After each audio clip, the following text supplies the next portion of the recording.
বেঁচে থাকা আর ভালো থাকা এক কথা নয়। ভালোবাসার চেয়ে ভালো রাখার দায়িত্বটা অনেক বেশি কঠিন আর অনেক বেশি জরুরি। হ্যালো এভরিওয়ান, আসসালামু আলাইকুম। নতুন আরও একটি ভিডিওতে আপনাদের সবাইকে স্বাগত জানাই। আশা করি সবাই অনেক বেশি ভালো আছেন। তো আজকে হচ্ছে আবারও নতুন একটি ভিডিওতে আপনাদেরকে স্বাগত জানাই।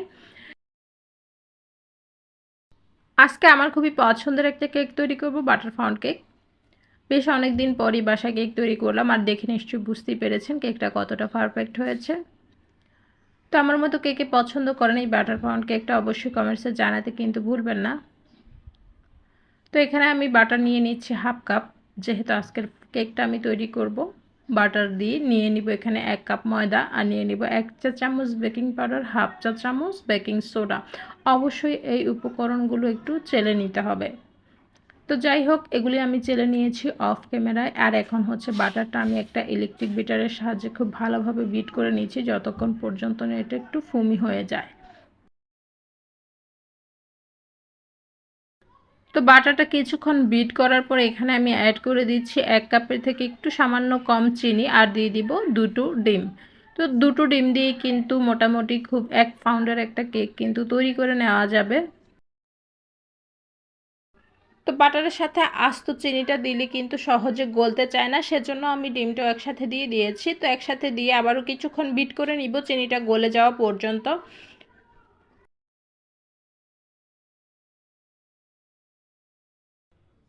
তো এখানে আমি দিয়ে দিচ্ছি খুবই সামান্য একটু ব্যানানা এসেন্স।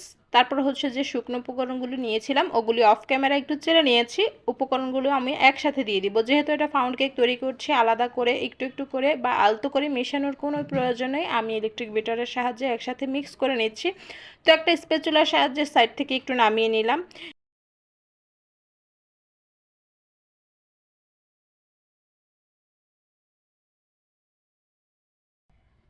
কেক তৈরির জন্য ব্যাটারটা কিন্তু আমাদের পুরোপুরি তৈরি। আর আজকের কেকটা আমি তৈরি করব চুলায়। আর চুলায় তৈরি করো কী করে উপর থেকে খুব সুন্দর কালার আনা যায় সেটা আজকে আপনাদের সাথে শেয়ার করব। তো একটা মোল্ডে আমি হচ্ছে একটু বাটার ব্রাশ করে হচ্ছে লেখালেখির একটা কাগজ সমান করে কেটে বিছিয়ে দিলাম। আর এখন হচ্ছে ব্যাটারটা আমি এর মধ্যে ঢেলে দিব।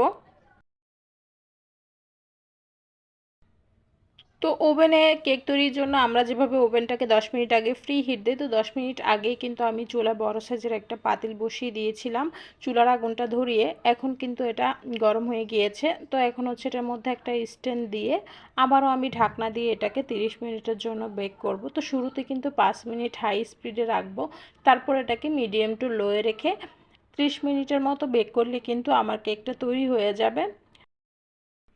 তো কেকটা বেক হতে থাক, এদিকে আমি কিছু আম হচ্ছে পাতলা পাতলা করে কেটে নিয়েছি। আর এখন হচ্ছে সামান্য একটু লবণ, একটু মরিচের গুঁড়া আর একটু চিনি দিয়ে মাখিয়ে আম মাখা খাবো আর কি। তো আম মাখা পছন্দ করে না আর দেখলেই জিভে পানি আসে না এমন মানুষ কিন্তু কমই আছে।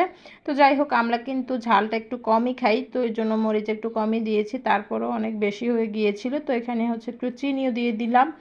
আর হচ্ছে লিচু আনছিল, লিচুও খাচ্ছি। তো লিচুটা ভালোই ছিল, এবছর প্রথমেই লিচু খেলাম বা আনলো আর কি।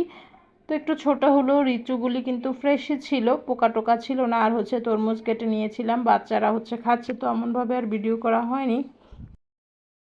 তো এখন হচ্ছে দুপুরে রান্না করতেছি। আজকে রান্না করব হচ্ছে লাউ আর রুই মাছ দিয়ে ঝোল রান্না করব। তো এক একজন কিন্তু এক একভাবে রান্না করে। তো আগে থেকে মশলাটা কষিয়ে আমি হচ্ছে কেটে রাখা লাউটা দিয়ে দিয়েছি, লাউটা হালকা সিদ্ধ হয়ে গিয়েছে।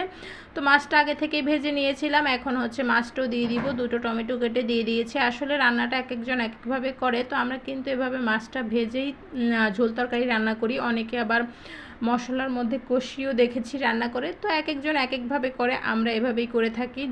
তরকারির ঝোল রান্না করলে মাছটা আগে থেকে আমরা এভাবে ফ্রাই করে তরকারিটা সিদ্ধ হলে তারপর দিয়ে দিই আর কি। তো এখন হচ্ছে মাছটা দিয়ে দিলাম, কিছুক্ষণ ফুটিয়ে হচ্ছে ধনেপাতা দিয়ে নামিয়ে নিব।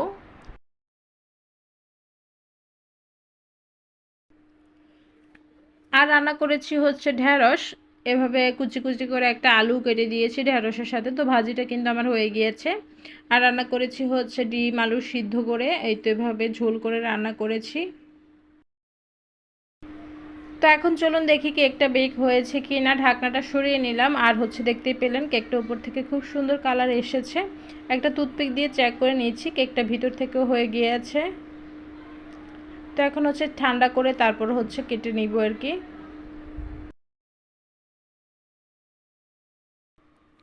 তো আশা করি ভিডিওটি আপনাদের ভালো লেগেছে। ভালো লাগলে অবশ্যই কমেন্টসে জানাতে ভুলবেন না। আজকের মতো বিদায় নিব। আল্লাহ হাফেজ।